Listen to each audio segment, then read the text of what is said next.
بسم اللہ الرحمن الرحیم۔ السلام علیکم۔ امی کی پلیٹ میں موجود تھوڑا سا سالن بھی ختم ہو چکا تھا، جبکہ ان کے ہاتھ میں ابھی بھی آدھی روٹی پکڑی ہوئی تھی اور وہ ادھر ادھر دیکھ رہی تھی کہ شاید کوئی ان کی بات کہے بغیر ہی سمجھ لے۔ میں ان کے دل کی بات سمجھ گیا تھا، مگر پھر بھی خاموش رہا، کیونکہ ہمارے گھر میں کسی کی اتنی ضرورت نہیں تھی کہ بابی کے ہوتے ہوئے خود سے سالن ڈال لے۔ بڑی دیر امی ہمت جمع کرتی رہی تھی اور پھر آخر کار بول ہی پڑی، رخسانہ تھوڑا سا سالن تو دے دو۔ امی کی بات سن کر بابی کے ماتھے پر بل پڑ گئے تھے۔ وہ کہنے لگی، بس آپ کی طبیعت پہلے ہی خراب رہتی ہے، بلڈ پریشر ہر وقت آسمان سے باتیں کرتا رہتا ہے، اور آپ کو دوہری بار سالن چاہیے، جو کھا لیا ہے بس وہی بہت ہے۔ میں نے بائی کی جانب اس آس پر دیکھا کہ شاید وہ منہ ہی کھول کر کچھ بول دے، مگر بائی تو اس طرح کھانے پر جھکے ہوئے تھے جیسے انہوں نے کوئی بات ہی نہیں سنی۔ امی ہاتھ جاڑ کر اٹھی لگی تو بولا، بابی، جب امی سارا دن گھر کے کام کرتی ہے تب آپ کو ان کی طبیعت خراب کا احساس نہیں ہوتا؟ امی بھوکی رہ جائیں تو پھر رات بھر ان کو نیند نہیں آئے گی، آپ ان کو سالن دے دیں۔ بابی کہنے لگی، تم زیادہ ماں کے سگے ہو، مت بنو۔ اس گھر میں جو کچھ ہو رہا ہے وہ میری آنکھوں سے پوشیدہ نہیں ہے۔ تم دونوں ماں بیٹا مفت کی روٹیاں توڑتے رہتے ہو۔ بائی تو جیسے غیر ہونا کہ اس کو احساس کرنا ہی نہیں آتا، ابھی تک ملازمت ڈھونڈنے میں ناکام رہے۔ پہلے کچھ کما کر کھلاؤ، پھر بڑی بڑی باتیں کرنا، کام کے نہ کاج کے، دشمن اناج کے۔ مجھے بابی کی یہ باتیں بہت بری لگی تھی، مگر میں خاموش ہی رہا تھا۔ امی کی بھوک بھی مجھ سے برداشت نہیں ہوتی تھی، اس لیے میں نے اپنی کٹوری اٹھا کر امی کے سامنے رکھ دی تھی۔ میں بولا، امی آپ یہ کھا لیں۔ میری بات سن کر تو بابی کے پاؤں سے لگی اور اس پر بچھی ہوئی اس نے وہ کٹوری اٹھا کر فرش پر پھینک دی۔ کہنے لگی کہ تمہیں میری بات سمجھ میں نہیں آئی تھی کیا؟ جب میں نے کہا ہے اور کھانا نہیں دینا تو پھر تم نے میرے حکم عدلی کیوں کی؟ میری آنکھوں میں پانی آ گیا تھا۔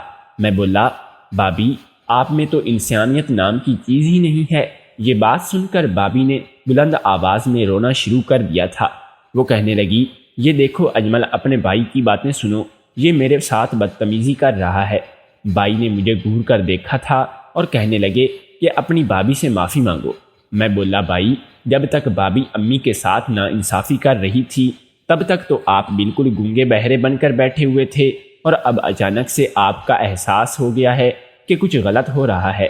آپ کتنے بے حس ہو گئے ہیں، اور نہ آپ کو اپنی والدہ کا بھی کچھ خیال نہیں ہے۔ آپ تو جو روح کے غلام بن کے بیٹھے ہیں۔ اٹھ کھڑے ہو گئے تھے اور کہنے لگے کہ میں نے بہت سہ لی ہے تمہاری بدتمیزی، اب تمہاری بہتری اسی میں ہے کہ یہاں سے نکل جاؤ، نہیں تو مجھ سے برا کوئی نہیں ہوگا۔ مجھے بھی بہت غصہ آ گیا تھا۔ میں بولا، بھائی سچ بھی یہی ہے، آپ سے برا کوئی بھی نہیں ہے۔ اور اس بات پر بھائی نے میرے منہ پر تھپڑ مارا اور مجھے دھکے مار کر گھر سے نکال دیا۔ میں ہکا بکا کھڑا تھا، مجھے اس سب کی توقع نہیں تھی۔ امی کہنے لگی، اجمل تمہیں کیا ہو گیا ہے؟ تم نبیل کو یوں گھر سے نکال نہیں سکتے، یہ گھر اس کا بھی ہے، تم دونوں حصے دار ہو۔ بھائی مجھے لگا کہ امی آپ کو اپنے دوسرے بیٹے کی اتنی ہی پرواہ ہے تو آپ بھی ان کے ساتھ ہی چلے جائیں۔ میں گھر میں یہ سب نہیں برداشت کر سکتا۔ میری امی کو بھی بڑے بھائی نے گھر سے نکال دیا تھا، مجھے اپنی بالکل بھی پرواہ نہیں تھی۔ میں تو کہیں بھی رہ سکتا تھا، حتیٰ کہ سڑکوں پر بھی رات گزار سکتا تھا، مگر امی کو کہاں پر رکھتا؟ میں بہت گھبرا گیا تھا۔ میں بولا، امی آپ کو یوں گھر چھوڑ کر نہیں آنا چاہیے تھا، وہ آپ کے مرحوم شوہر کا گھر ہے، آپ ادھر ہی بیٹھی رہتی، میں آپ کو کہاں لے کر پھروں گا؟ میرے پاس تو رہنے کے لیے بھی جگہ نہیں ہے۔ میری بات سن کر امی پھوٹ پھوٹ کر رونے لگی تھی۔ وہ بولی، ٹھیک ہے، میں مر ہی جاتی ہوں، میں زہر کھا لیتی ہوں۔ پہلے ایک بیٹے نے گھر سے نکال دیا اور اب تم بھی مجھے دھتکار رہے ہو، تو مجھے بتاؤ کہ میں کہاں جاؤں؟ اپنے شوہر کی قبر پہ جا کر بیٹھ جاؤں؟ اس سے کہوں کہ تم مجھے کیسی اولاد کے پاس چھوڑ کر گئے ہو؟ میں بولا، امی ایسی بات نہیں ہے، میری مجبوری کو سمجھنے کی کوشش کیجیے، میں آپ سے جان نہیں چھڑوا رہا، تو میں تو پریشان ہوں کہ آپ کو کہاں رکھوں گا، میرے پاس کوئی جگہ نہیں ہے، اور میں آپ کو خوار ہوتے ہوئے نہیں دیکھ سکتا۔ امی کہنے لگی، تم فکر نہ کرو، تمہارے ساتھ تمہاری ماں ہے، اللہ ضرور کوئی اچھا سبب بنا دے گا۔ میں امی کو لے کر اپنے ایک دوست کے گھر پر چلا گیا تھا، کیونکہ مجھے اور کچھ سجائی نہیں دے رہا تھا۔ ہوٹل میں رہنے کے لیے میرے پاس پیسے نہیں تھے، ماں کو کھانا کھلانے کے لیے بھی میرے پاس کوئی سرمایہ موجود نہیں تھا۔ میرے دوست نے مجھے اور امی کو بڑے اچھے انداز میں خوش آمدید کہا تھا۔ میں نے اسے کہا کہ میں یہاں فقط 2 دن کے لیے ہی رکوں گا اور پھر چلا جاؤں گا، تو میرا دوست کہنے لگا کہ تم ماں جی کے ساتھ آئے ہو، جب تک چاہو یہاں رہ سکتے ہو۔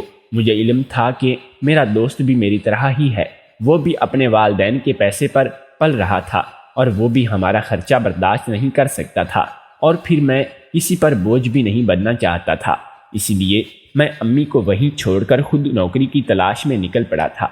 یہ تو نصیب کی بات ہوتی ہے کہ کسی کے ہاتھ میں رزق ہوتا ہے اور ہر کسی کے ہاتھ میں نہیں۔ میرا بھائی مجھ سے کم پڑھا لکھا تھا، مگر پھر بھی اسے ایک بہت اچھے ہوٹل میں مینیجر کی جاب ملی ہوئی تھی اور اس کی تنخواہ بھی بہت اچھی تھی، جبکہ میں ان سے زیادہ پڑھا لکھا تھا اور ابھی تک خوار ہو رہا تھا۔ میری امی اب محفوظ جگہ پر تھی، اس لیے میں صبح سویرے اٹھ کر جاب کی تلاش میں نکل جاتا اور رات 10 بجے تک ہی واپس آتا تھا۔ میں نے اپنے دوست سے 2 دنوں کا وقت مانگا تھا، مگر اب مجھے ان کے گھر آئے ہوئے 4 روز ہو گئے تھے، مگر پھر بھی ملازمت کہیں نہیں ملی تھی۔ اب میں بڑا گھبرا گیا تھا کہ کیا کروں اور کیا نہیں۔ چوتھے دن میں نے سوچا کہ میں اب بس اپنے دوست کے گھر سے نکل جاؤں گا، آگے جو اللہ کو منظور ہوگا وہی ہوگا۔ میں ملازمت کی تلاش میں نئے سرے سے مصروف ہو چکا تھا۔ میں نے کوئی ایسا دفتر نہیں چھوڑا تھا جہاں پر اپنی سی وی جمع نہ کروائی ہو، مگر پھر بھی مجھے کوئی مثبت جواب نہیں ملا تھا۔ تھک ہار کر سڑک کے کنارے بیٹھ گیا تھا جب میری نظر دیوار پر چسپاں ایک کاغذ پر پڑی تھی، جس پر لکھا ہوا تھا کہ جنرل ہسپتال میں 1 عدد چپڑاسی کی ضرورت ہے، تنخواہ 20,000 اور رہائش مفت۔ یہ پڑھ کر میری آنکھوں میں آنسو آ گئے تھے۔ میں نے نفی میں سر ہلا دیا اور خود سے کہا کہ یار نبیل، یہ جاب تمہارے لیے موضوع نہیں ہے۔ میں MBA کیا ہوا تھا، تو کیا اب میں ایک چپڑاسی کی جاب کر سکتا تھا؟ میرا دل خون کے آنسو رونے لگا تھا۔ میں کچھ بھی سوچے سمجھے بنا اٹھ کھڑا ہوا اور اس پتے پر پہنچ گیا جہاں پر چپڑاسی کی ضرورت تھی۔ میں نے جب ہسپتال کے عملے کو کہا کہ میں چپڑاسی کی ملازمت کے لیے آیا ہوں، تو مجھے دیکھ کر حیران رہ گئے تھے، کیونکہ شکل و صورت سے میں اچھے گھرانے کا فرد لگتا تھا۔ مجھے انٹرویو کے لیے ڈاکٹر کے پاس لے جایا گیا۔ ڈاکٹر نے میری سی وی دیکھی، وہ حیران رہ گیا اور کہنے لگا کہ تم نے MBA کیا ہوا ہے اور تم ایک چپڑاسی کی ملازمت کرنا چاہتے ہو۔ یہ ملازمت تو ان لوگوں کے لیے ہے جو ان پڑھ ہوتے ہیں اور حلال روزی بھی کمانا چاہتے ہیں۔ تم مجھے بتاؤ کہ تم یہ کام کیوں کرنا چاہتے ہو؟ میری آنکھوں میں آنسو آ گئے تھے۔ میں بولا، میں بہت زیادہ مجبور ہوں، بہت سی جگہوں پر انٹرویو دیے مگر کچھ بن نہیں پایا۔ مجھے اس وقت جاب کی ضرورت ہے، بھلے سے وہ ایک چپڑاسی کی ہی کیوں نہ ہو، اسی وجہ سے میں یہ جاب کرنے کے لیے رضامند ہو گیا ہوں۔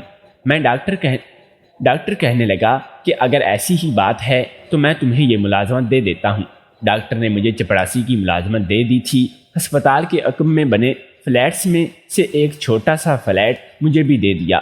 مجھے سمجھ نہیں آ رہا تھا کہ یہ میرے لیے خوشی کا مقام ہے یا اداسی کا۔ خیر جو بھی تھا، میں گھر گیا اور اپنے دوست کا شکریہ ادا کیا کہ تم نے اس مشکل وقت میں میرا ساتھ دیا اور مجھے اپنے گھر میں رہنے کی اجازت دی۔ اب میں اپنی والدہ کو یہاں سے لے کر جا رہا ہوں۔ میرا دوست کہنے لگا کہ تم کہاں جاؤ گے؟ تو میں نے انہیں بتایا کہ مجھے ہسپتال میں نوکری مل گئی ہے۔ تو وہ ہنسنے لگا اور بولا کہ تم مجھے بیوقوف مت بناؤ، پڑھائی تمہاری MBA کی ہے اور پھر ہسپتال میں تمہیں نوکری کیسے مل گئی ہے؟ میں بولا، مجھے چپڑاسی کی نوکری ملی ہے۔ یہ بات سن کر میری دوست کی آنکھوں میں آنسو آ گئے تھے۔ وہ کہنے لگا، یار میرا گھر تمہارے لیے حاضر ہے، لیکن خود پر اس قدر ظلم مت کرو، تم اپنی ہمت جاری رکھو، تمہیں اچھی ملازمت مل جائے گی، تب تک تم میرے گھر میں بلا خوف خطرہ رہ سکتے ہو۔ میں بولا، تمہارا بہت شکریہ کہ تم نے مجھے اتنے دن یہاں رکھا اور ہر طرح سے میرا خیال بھی رکھا۔ میں تمہارا احسان زندگی بھر نہیں بھولوں گا۔ اب جب مجھے روزی روٹی مل رہی ہے تو اس کو لات نہیں مارنا چاہتا۔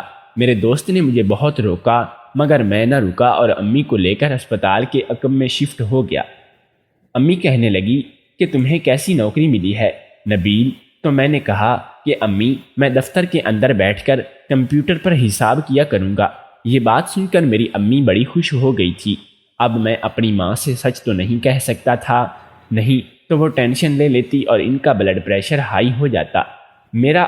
خیر اب میں ہر روز کام پر جایا کرتا تھا، بڑی دلچسپی سے ہسپتال میں صفائی کرتا رہتا اور سوچتا تھا کہ شاید میری قسمت میں یہ سب لکھا ہے، ہر انسان اپنی قسمت کا ہی کھاتا ہے، تو شاید میری قسمت میں تنگ دستی اور کم تنخواہ ہی لکھی ہے۔ میں بلا وجہ بڑے بڑے دفتروں کے خواب دیکھتا تھا، میں نے خود کو ڈانٹنا تھا، اکثر میں خود سے لڑتا رہتا تھا کیونکہ میں نے اپنی زندگی سے بہت امیدیں لگائی ہوئی تھی۔ خیر جو ہونا تھا وہ تو ہو گیا تھا، میں پورا مہینہ بہت اچھے سے کام کرتا رہا تھا۔ مجھے ڈاکٹر نے بھی اپنے آفس میں بلا کر بہت تعریف کی تھی اور کہا تھا کہ تمہاری طرف سے ہمیں کوئی شکایت موصول نہیں ہوئی۔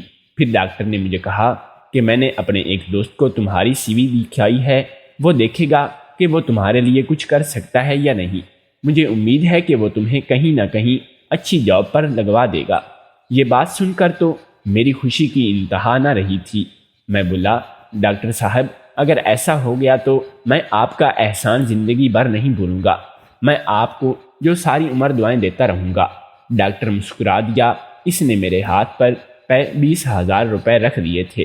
وہ کہنے لگا یہ لو تمہاری تنخواہ۔ میں نے جلدی سے تنخواہ پکڑی اور ڈاکٹر کے آفس میں نکل کر باہر نکل آیا۔ میں نے اپنی تنخواہ کو گننا شروع کر دیا تھا، میری آنکھوں میں آنسو آ گئے تھے کیونکہ ابو کی وفات کے بعد تو میں نے کبھی بھی 20,000 ایک ساتھ دیکھے ہی نہیں تھے۔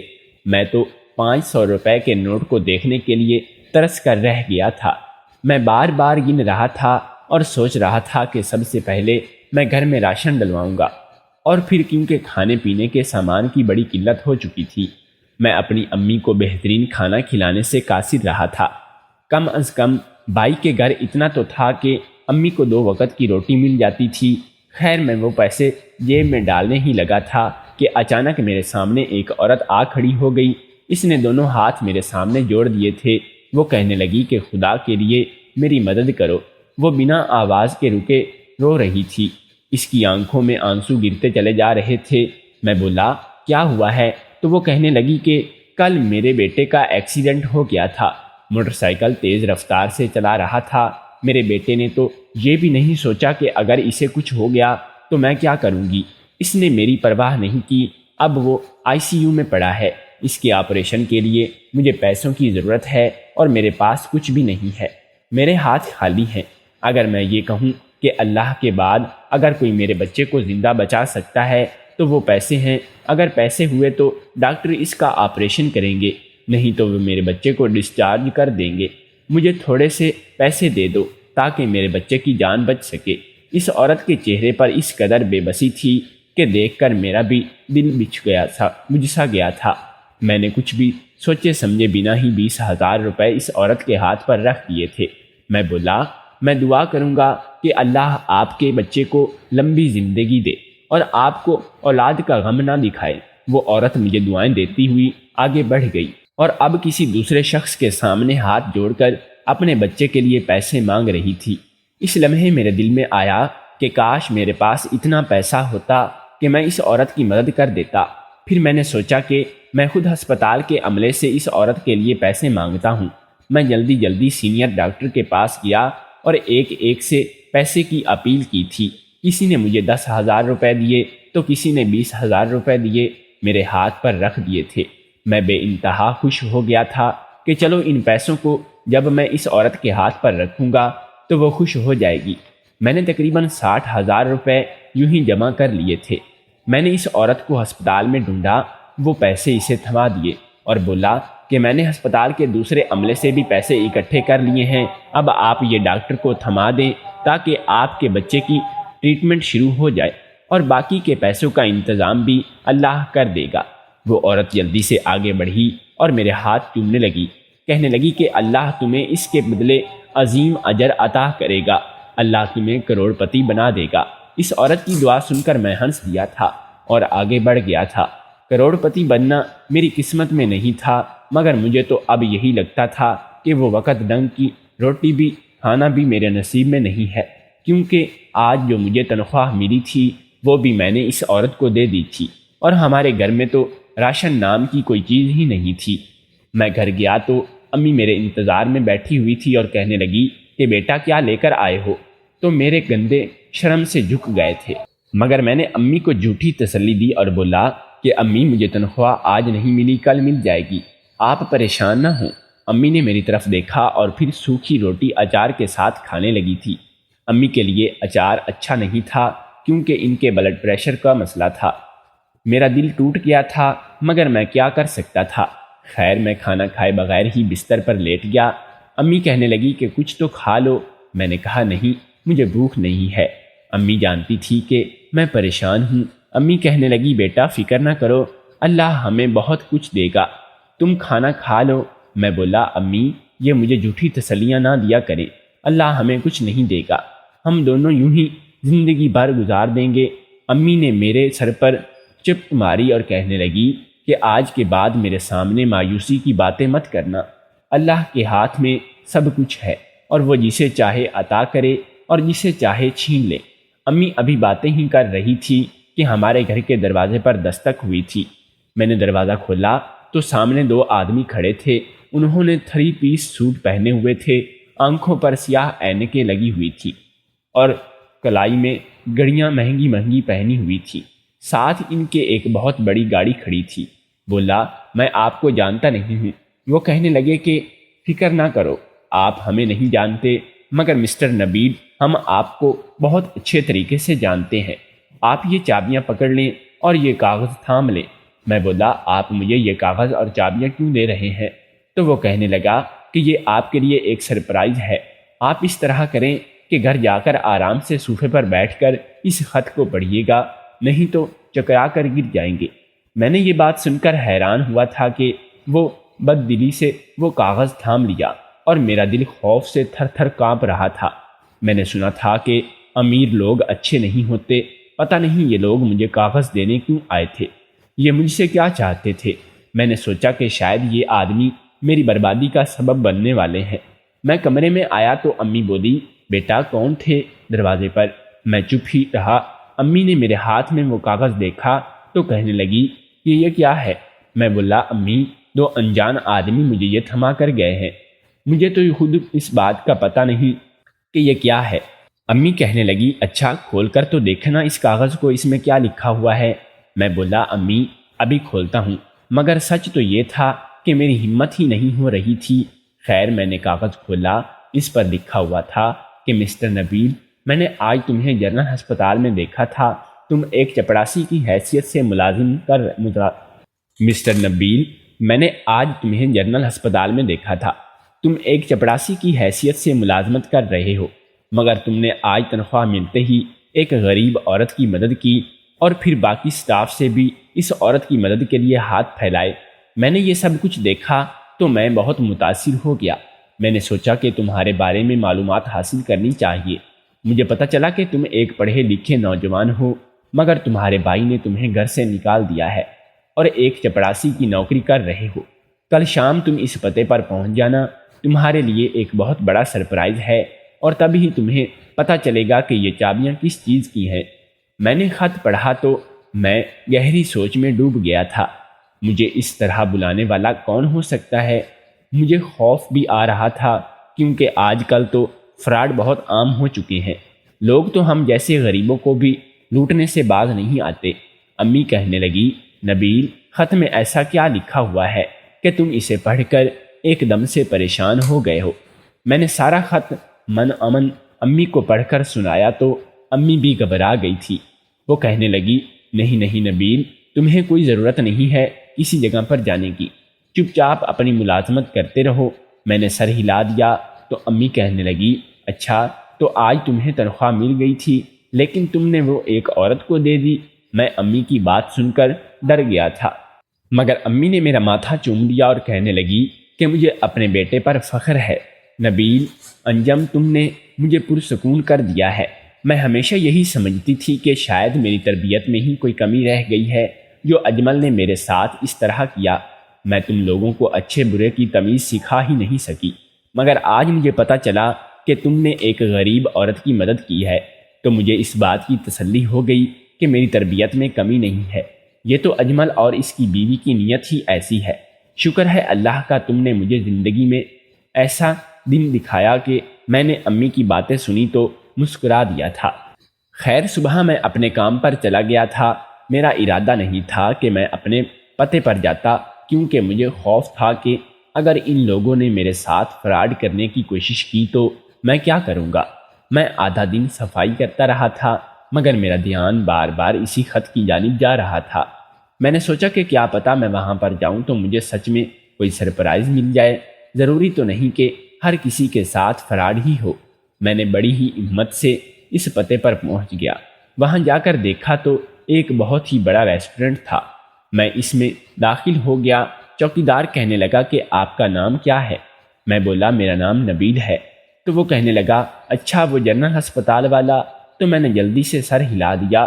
وہ کہنے لگا کہ باس آپ کا انتظار کر رہے ہیں، آئیے آپ کو لے چلتا ہوں۔ یہ بات سن کر میں حیران رہ گیا تھا، مگر اس کے ساتھ چلنے لگا۔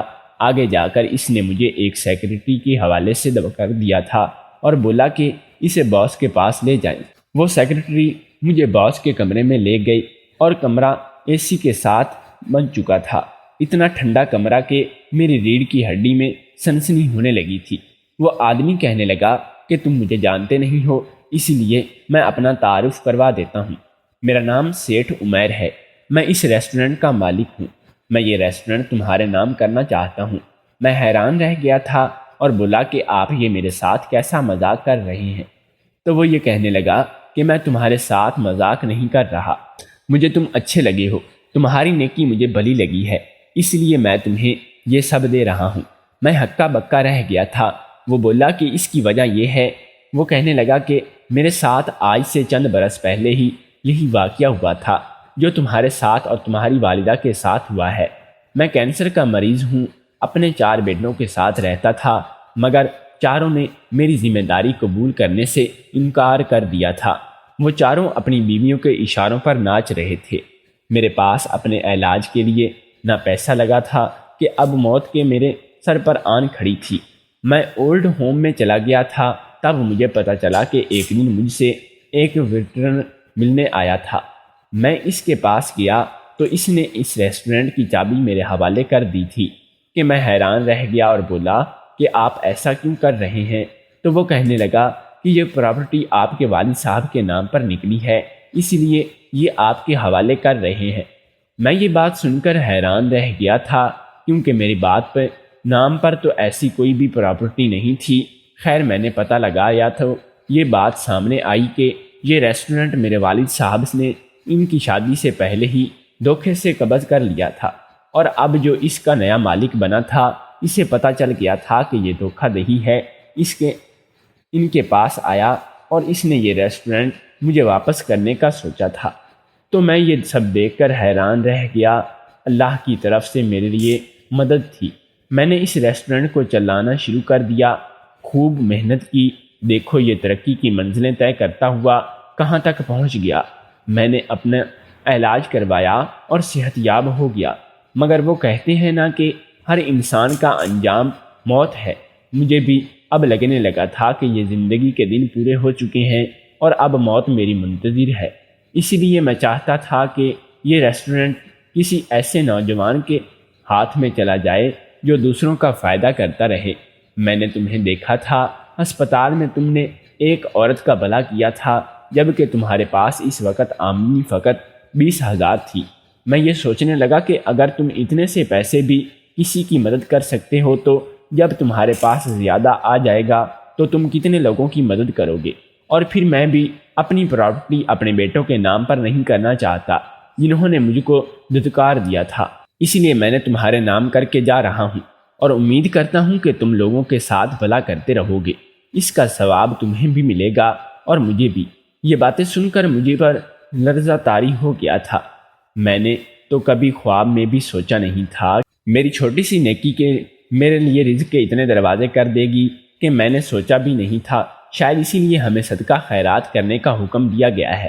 ہم جتنا اللہ کی راہ میں دیں گے اللہ اس سے زیادہ ہمیں نوازے گا۔ میں فقط 20,000 روپے دیے تو اللہ نے مجھے 20 کروڑ کی پراپرٹی میرے نام کر دی تھی۔ یہ منظر ایسا تھا کہ میری آنکھوں سے آنسو گرتے چلے جا رہے تھے۔ اور میں سجدے میں گر گیا اور اللہ کا شکر ادا کرنے لگا تھا۔ مجھے آج پتہ چلا کہ یہ سب کیا ہے۔ اللہ کی راہ میں آپ جتنا دو گے اللہ کو آپ کو اس کے ڈبل ٹرپل کر کے آپ کو لوٹائے گا۔ کچھ ہی دنوں میں مجھے ریسٹورنٹ کے معاملات سمجھ میں آ گئے تھے، میری ٹریننگ بھی کروائی گئی تھی، اور پھر میری MBA کی تعلیم نے بھی میرے بہت ہی مدد کی تھی۔ میں بہت جلد باس کی سیٹ سنبھالنے کے قابل ہو چکا تھا۔ جب باس کی سیٹ سنبھالی تو یہ دیکھ کر حیران رہ گیا کہ مینیجرز کی لائن میں میرا بھائی بھی کھڑا ہوا تھا۔ میرے بھائی جس ریسٹورنٹ میں مینیجر تھا، میں اب وہاں کا باس بن چکا تھا۔ میرا بھائی تو یہ دیکھ کر ہی حیران رہ گیا تھا۔ تھوڑی دیر پھر میں جب اپنے آفس گیا تو میرا بھائی بھی میرے پیچھے ہی آ گیا۔ وہ کہنے لگا کہ نبیل یہ سب کیسے ہوا، ممکن کیسے ہوا؟ تو میں بولا کہ میں اب آپ کا باس ہوں، مجھے نبیل کہنے کی ضرورت نہیں ہے۔ تو میرے بھائی کا منہ بن گیا اور کہنے لگا کہ میرے چھوٹے بھائی ہو، اب میرے ساتھ یہ سب کرو گے؟